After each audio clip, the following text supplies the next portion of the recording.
नमस्कार. आपल्या सगळ्यांचे सोशल महाराष्ट्र न्यूज चॅनलमध्ये हार्दिक स्वागत. चला वळूया तर एका नवीन बातमीकडे. आजची बातमी. माजी केंद्रीय मंत्री रावसाहेब दानवे हे आज धुळे दौऱ्यावर आले असताना शहरातील चाळीसगाव रोड भागात उभारण्यात येत असलेल्या भाजप कार्यालयाची त्यांनी भेट देऊन पाहणी केली. यावेळी रावसाहेब दानवे यांनी भाजप कार्यालयाची प्रशंसा करत उत्तर महाराष्ट्रात प्रथमच पक्षाचे कार्यालय उभारले जात असल्याची भावना व्यक्त केली. पक्षाचे जिल्हाध्यक्ष गजेंद्र अंपळकर यांनी पक्षाचे कार्यालय उभारण्यासाठी आपल्या स्वतःची जागा दिल्याबद्दल रावसाहेब दानवे यांनी त्यांचे कौतुक करीत त्यांच्या दानशूरपणेचे विशेष अभिनंदन केले. तसेच आगामी स्थानिक स्वराज्य संस्थांच्या निवडणुकांच्या पार्श्वभूमीवर कार्यकर्त्यांनी कामाला लागून भाजपाला जास्तीत जास्त संख्येने विजयी करण्यासाठी प्रयत्न करावे. तसेच स्थानिक स्वराज्य संस्थांच्या निवडणुकांमध्ये महायुतीमधील सर्व पक्ष एकत्र लढणार की स्वतंत्र लढणार याबाबतचा निर्णय हा स्थानिक पातळीवर घेतला जाईल, अशी महत्त्वाची माहिती त्यांनी यावेळी दिली. संघटन साहेब महाराष्ट्रातलं सगळ्यात मजबूत संघटन कार्यकर्त्यांचं आहे. आमचे कार्यकर्ते जे आहे ते अतिशय म्हणजे पक्षाचा वरून आदेश आला आम्हाला आता जे रक्तदान झालं साहेब, त्या रक्तदानच्या कार्यक्रमामध्ये 4,500 रक्ताच्या बाटल्या जमल्या आपल्या फक्त धुळे शहरात. हे श्रेय सगळं आमचं या कार्यकर्त्यांचे आणि महाराष्ट्रात आमचा 1 नंबर आला.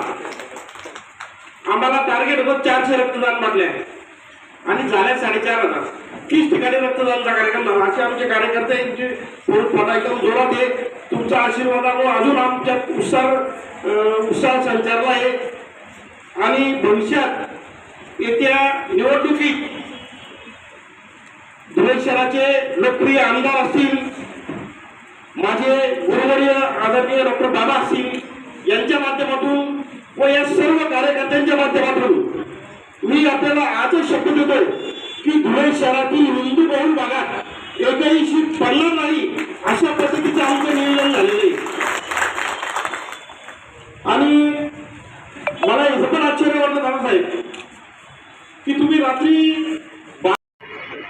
भारतीय जनता पार्टीला समर्पित भावनेनं त्यांनी त्यांच्या कुटुंबाने सगळ्यांनी संमती देऊन या ठिकाणी एवढ्या शहरामध्ये एक अत्यंत चांगली जागा या ठिकाणी दिली आणि ती विनामूल्य दिली. याबद्दल मी पक्षाच्या वतीनं त्यांचं आभार व्यक्त करतो. बाबांना सांगितलं की आजकालच्या जागा भटावडे इंचा विकायला लागल्या शहरासारख्या ठिकाणी आणि अशा परिस्थितीत आपला कार्यकर्ता, सामान्य कार्यकर्ता जो आमदार नाही, जो खासदार नाही, नगरात नगरसेवक नाही, काय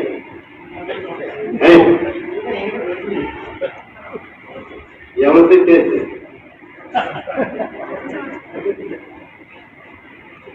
तर समर्पित भावनेना ही वास्तूला जागा आपल्या ठिकाणी या ठिकाणी वास्तू वगैरे आहे.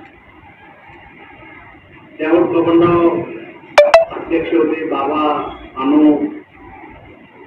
त्या टायमाला आम्ही पहिले निर्णय केला की आपल्या राज्यामध्ये देशात भारतीय जनता पार्टीला स्वतंत्र कार्यालय असले पाहिजे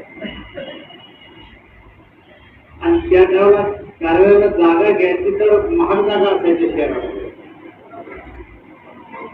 निर्णय झाला होता की गाव ज्या दिशेनं वाटतं त्या दिशेनं जागा घ्या.